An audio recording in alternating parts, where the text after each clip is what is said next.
Hello viewer, it's a pattern stamp here viewer. I will change the pattern stamp with the brush, increase and decrease the size of the brush here.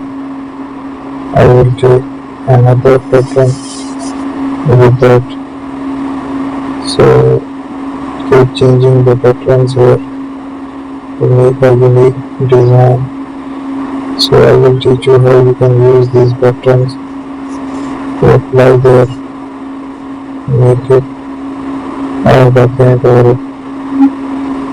So let's use another paint. I will apply, keep on editing, generate something further. I will take